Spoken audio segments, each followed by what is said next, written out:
오늘 하나님 말씀 보도록 하겠습니다. 오늘 호세아 8장 할 차례인데요. 호세아서 8장 8절에서 12절 말씀 함께 보겠습니다.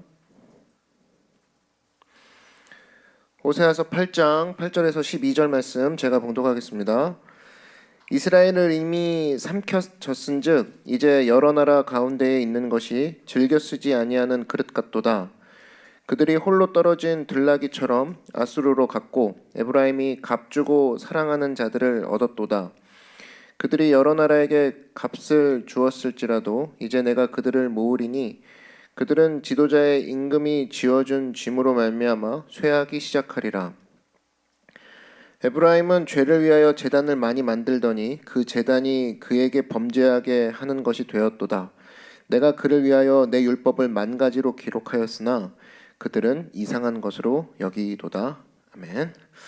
네, 오늘은 현대판 우상숭배라는 제목으로 하나님 말씀 증거하도록 하겠습니다. 우리 8장은 계속해서 이스라엘의 죄악을 고발하고 있습니다. 그 중에서 이스라엘의 잘못된 예배에 대해서 더 집중해서 들어가는 게 8장이에요. 다른 여러 가지 광범위한 어떤 죄악이 아니라 예배입니다. 이제 예배의 죄악을 얘기해요. 한마디로 예배의 죄악이라는 게 뭡니까? 벌써 말 뉘앙스가 예배를 드리긴 드려요. 안 드리는 게 아닌데 예배를 드리면서 딴짓하고 있다 이거죠. 우상 숭배는 따는 게 아니라 예수님을 모신다고 하면서 다른 것도 함께 모시는 게 우상 숭배라는 거예요.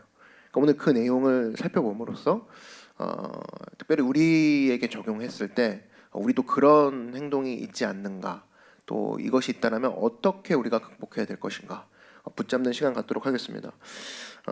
오늘 이스라엘의 우상 숭배 이야기인데 특별히 잘못된 예배예요. 컨셉이 하나님이 집중하고 있는 이슈가 예배를 잘못 드리고 있다 이거예요. 이게 왜 더 가슴 아프게 다가오냐면 하나님을 한쪽으로 경배하면서 한쪽으로 무시하고 있기 때문에. 그래서 이거를 기만적이라고 얘기를 할 수가 있습니다. 아예 안 믿는 게 아니에요. 믿어요. 근데 기만하는 거죠. 얕보는 거예요.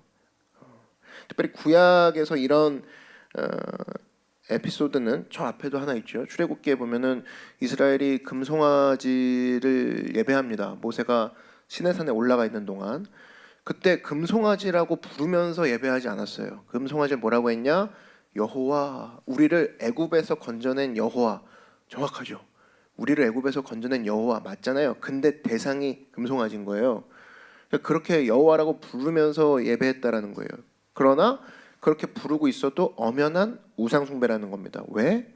이거는 우상숭배의 뿌리는 내가 저 대상을 어떻게 부르냐가 중요한 게 아니라 저 대상, 하나님이시죠. 하나님이 뜻하는 바를 내가 하고 있느냐 쫓고 있느냐가 우상숭배다 아니다가 정의되는 거지, 내가 뭐라고 부르냐가 중요한 게 아니라는 거예요. 지금 우리에게도 적용하면 마찬가지죠. 예수님을 구세주라 아무리 불러도 예수님의 뜻을 따르고 있지 않으면 우상숭배, 기만적인 우상숭배라는 거예요. 부르고 안 부르고는 중요하지 않은 거예요. 부르시는 그분을 그분의 뜻대로 걸어가고 있느냐 아니냐, 그게 중요한 건데 그게 바뀔 경우에 일치하지 않을 경우에 우상숭배라고 하는 겁니다. 가장 기만적인 우상숭배라는 거예요. 예를 들어 이런 거죠. 어떤 회사에 갔어요. 근데 난장판입니다. 어떤 대표가 그걸 본 거예요. 그랬더니 막 부하 직원들이 대표의 얼굴을 보고 얘기하는 거죠. 아니 왜 저희한테 뭐라고 하시냐고. 저희는 대표님이 추구하시는 즐거운 직장, 화목한 직장, 또 사랑과 이 즐거움이 넘치는 직장을 만드는 중이라고. 근데 대표가 한마디 하죠. 또 다른 지시는 잊었는가? 매일 당신들에게 할 일이 있고 또 매일 할 시간이 있는데 그것은 잊고 지금 이것을 하고 있는 것인가? 이렇게 얘기할 수 있다는 겁니다. 현대 교회가 이런 오류를 범하고 있다는 거예요. 주님 서로 사랑하라고 하지 않았습니까? 주님 언제나 찬양하라고 하지 않았습니까? 또 뛰어난 리더십이 가득 찬 공동체를 만들라고 하지 않았습니까? 우리 그거 하고 있습니다. 그러나 주님이 와서 얘기하는 거죠. 너희는 그거 하라고 한 내 이야기도 맞아. 그러나 내가 또 다른 지시한 건 잊었니? 거룩함을 얘기하고 성적 순결을 얘기하고 하나님 앞에 나아갈 때 항상 죄 앞에 무너지지 않도록 죄를 선포하고 예수 그리스도의 의대를 선포하는 거, 그 복음을 선포하는 건 잊었니? 그래서 너희는 즐겁게 지내고 화목하게 지내는 것은 강조하는데 그것도 내가 지시한 거 맞다. 그러나 죄에서 떠나라는, 죄에서 나오라, 죄를 끊어라, 이 중요성은 왜 얘기하고 있지 않느냐? 예수님이 그렇게 얘기할 수 있다는 겁니다. 여기에 보통 우리가 이제 혼동 내지는 무시하고 넘어가죠. 그래도 즐거운 사랑의 공동체를 계속 얘기하다 보면 언젠가 구원의 이 회개하고 죄에서 떠나 돌아오는 공동체가 되겠지 하고 얘기를 안 해버리는 경우가 있어요. 근데 바울의 선포를 우리가 귀담아 들어야 될 겁니다. 사도행전 20장 26절을 한번 보시면 이렇게 나와 있어요. 그러므로 오늘 여러분에게 증언하거니와 모든 사람의 피에 대하여 내가 깨끗하니 니는 내가 꺼리지 않고 하나님의 뜻을 다 여러분에게 전하였습니다. 여기서 제일 중요한 단어 다예요. 다. 바울은 하나님의 복음을 다 전했다는 거지. 즐거운 공동체가 되라, 사랑과 찬양과 리더십이 넘치는 공동체가 되라도 맞지만 죄짓지 말라, 이것도 같이 전했다라는 거예요. 이 두 가지가 다 전하는 거거든요. 하나님의 복음을. 최근에 미국에서 가장 유명한 그 복음주의 리더 중에 여성 한 분이 계십니다. 이름은 말하지 않겠는데 이분이 어떤 걸 얘기했냐면 강단에서 참 안타까워요. 동성애 부부들도 예수님의 참 리더십 부부로 참 제자로 인정해야 된다라는 것을 얘기를 했어요. 그러니까 이거 같은 경우는 이런 고백이 가능한 이유는 신약의 수많은 구절을 가지치게 해야지만 이런 선포가 가능하거든요. 이걸 해버렸어요. 그러니까 현대판 아론과 금송아지의 고백인 거죠. 저는 이 선언이 아마 수많은 그 미국의 크리스찬 무리들이 진리에서 떨어지게 할 것이라고 분명히 안타까운 확신을 합니다. 이거거든요. 한쪽만 강조한 거예요. 한쪽만. 이게 기만의 형태라는 거예요. 오늘 본문의 이스라엘이 기만의 형태입니다. 뭐냐면 8절에 보시면 즐겨 쓰지 아니하는 그릇 같도다. 그릇은 그릇인데 즐겨 쓰진 않아요. 복음을 얘기하는 것 같긴 하지만 주님이 기뻐하시는 복음은 아니에요. 또 얘기가 뭐 나오냐? 12절이죠. 내 율법을 만 가지로 기록하였으나 그들은 반대하다가 아니라 이상한 것으로 여기도다. 하나님 말씀인데 이상한 것으로 여겨서 자기들이 취사 선택하는 거예요. 이게 기만의 형태라는 거예요. 그래서 오늘 살펴볼 게 이겁니다. 무엇이 이런 기만의 형태를 가지게 했고 이걸 통해서 우리가 어떤 모습으로 기만을 극복하고 하나님께 온전히 나가야 되는지 차례대로 살펴보도록 하겠습니다. 첫 번째는 회개의 부재라는 거예요. 호세아서 8장을 통해서 볼 수 있는 것은 이스라엘은 예배는 있었습니다. 그렇지만 이스라엘은 회개가 없었어요. 그러니까 앞서 말한 여성 리더도 마찬가지죠. 예수님을 따르기 위해서 필요한 건 죄에서 떠나야 된다, 이 복음을 못 들었거나 자기가 제쳤거나 둘 중에 하나인데 2번일 경우가 높죠. 그죠? 예수님이 그런 얘기를 안 하셨을 리가 없다고. 그래서 바울이 뭐라고 하냐? 바울은 항상이에요. 항상 복음을 증거할 때 사도행전 20장 20절 같은 데 보면 유익한 것은 무엇이든지 공중 앞에서나 각 집에서나 꺼리낌이 없이 여러분에게 전하여 가르치고, 거리낌이 없이 전하여 다 가르쳤다라는 거예요.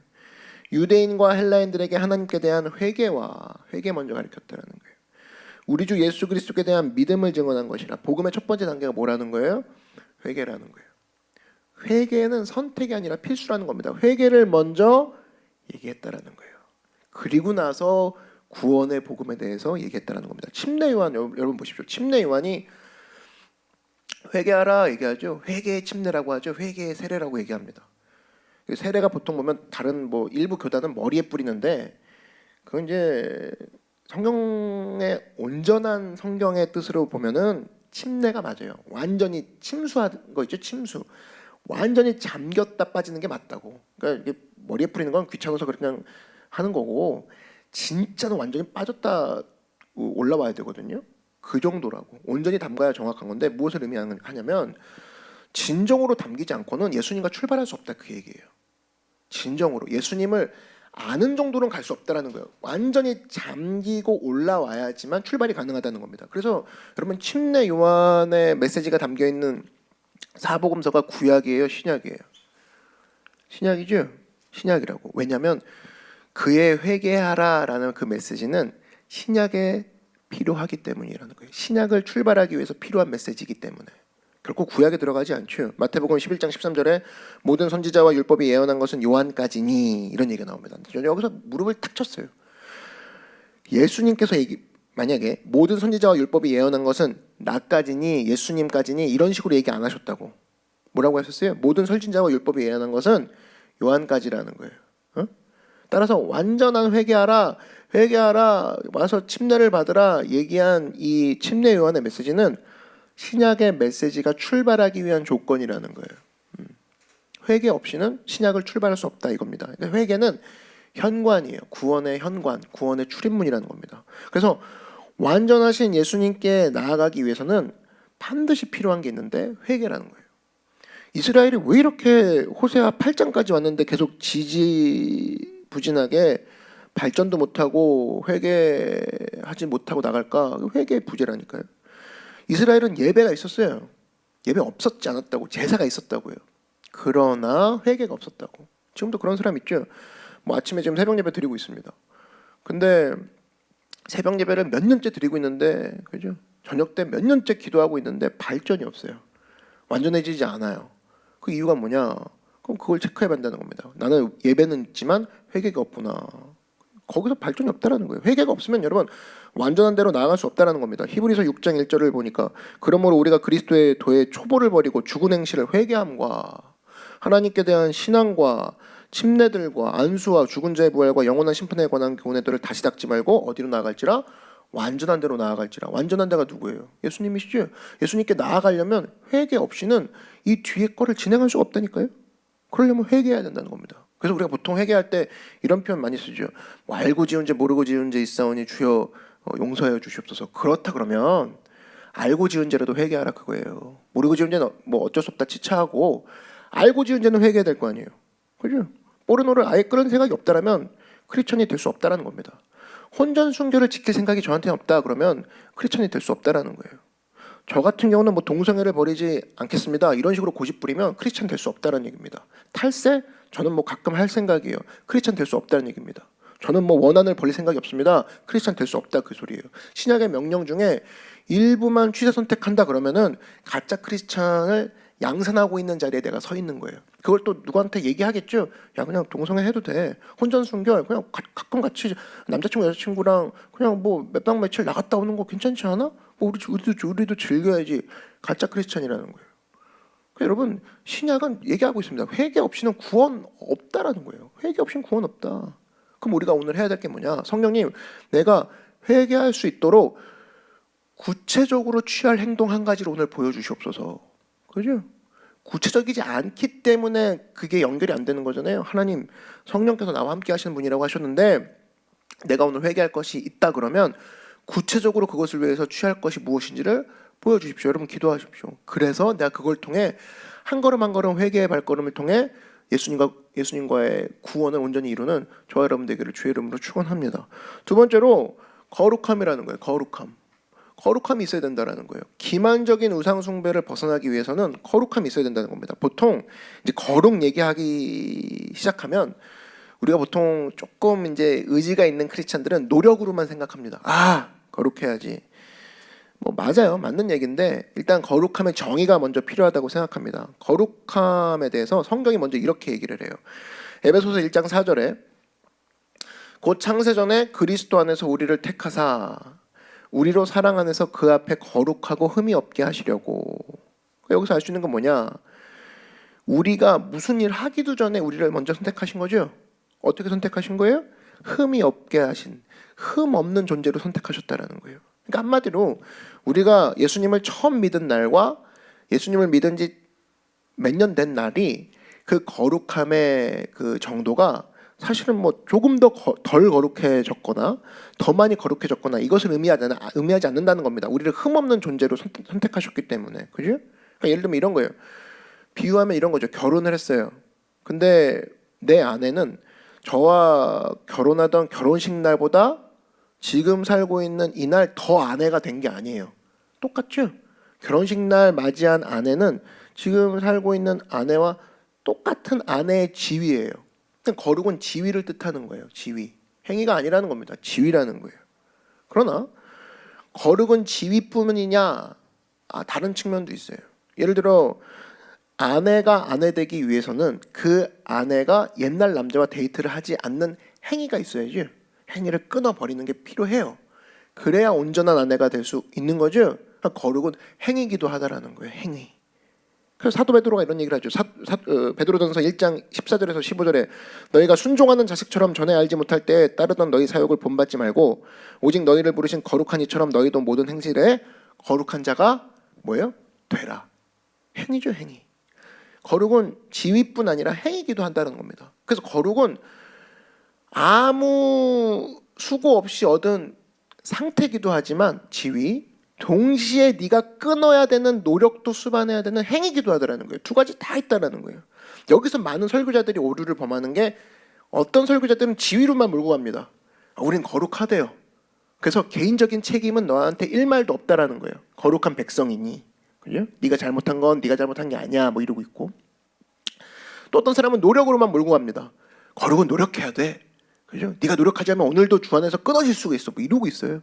거룩은 지위이기도 하거든요. 상태이기도 하거든요. 끊어질 수 없다라는 거예요. 흠없이 부르셨기 때문에. 예를 들어 이런 거죠. 뭐 아내가 오늘 되게 열심히 막 살고 있어요. 신랑이 묻죠. 뭐 하는 거야? 그랬더니 오늘 당신의 아내가 되기 위해서 노력하고 있는 중이에요. 웃긴 이야기죠. 이미 당신은 나의 아내예요. 그 신랑이 웃지 않겠습니까? 이게 뭐 하고 있는 거예요? 조금 더 이렇게 설명할 수는 있죠. 아내다워지기 위해, 그죠? 조금 더 당신의 아내다워지기 위해 노력하고 있습니다. 이건 말이 되어도 아내가 되기 위해서 노력하진 않는 거예요. 그죠? 그래서 이 거룩을 이루기 위해서는 이 거룩한 형태, 상태며 행동이며 이것을 온전하게 지켜가기 위해서 바울이 뭐라고 얘기하냐면 고린도후서 12장 9절 이걸 어떻게 우리 혼자 하냐는 거예요. 여러분 머리가 아프죠 벌써. 거룩은 지위이기도 하고 행위이기도 한데 아니 그럼 나 혼자 바둥바둥 거리는 것도 있어야 되고 바둥바둥 거리지도 않아야 된다는 건가?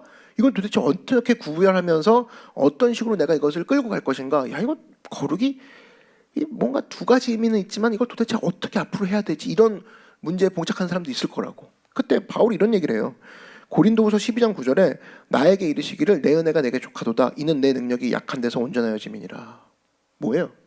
하나님의 은혜를 성경은 능력 주심으로 소개를 한다고. 하나님의 은혜는 어떤 선물, 이 상황이 바뀌는 것만을 의미하는 것이 아니라 그것도 은혜지만 하나님의 은혜는 나에게 능력을 주시는 모습, 나에게 능력을 주시는 것 자체를 은혜라고 해요. 그 능력이 뭐예요? 뭔가를 이겨내는 거죠.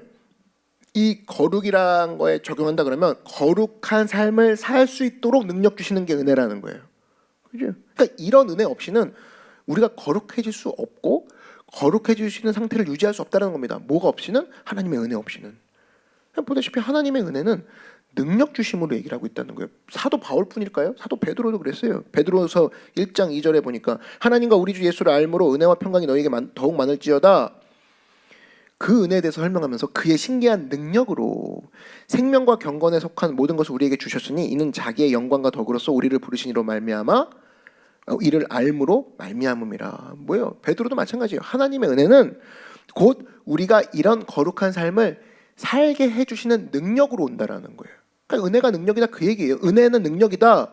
그 얘기 뭐냐면 거룩한 행동을 할 수 없는 우리들에게 끊어낼 수 있는 눈과 귀와 손의 의지를 주시고 또 노력에만 빠져 있어서 우리가 보지 못하는 좁아진 시선을 넓은 이미 우리는 거룩해 이 시선으로 왔다 갔다 하면서 밸런스를 지키게 해주는 게 사실 능력이죠.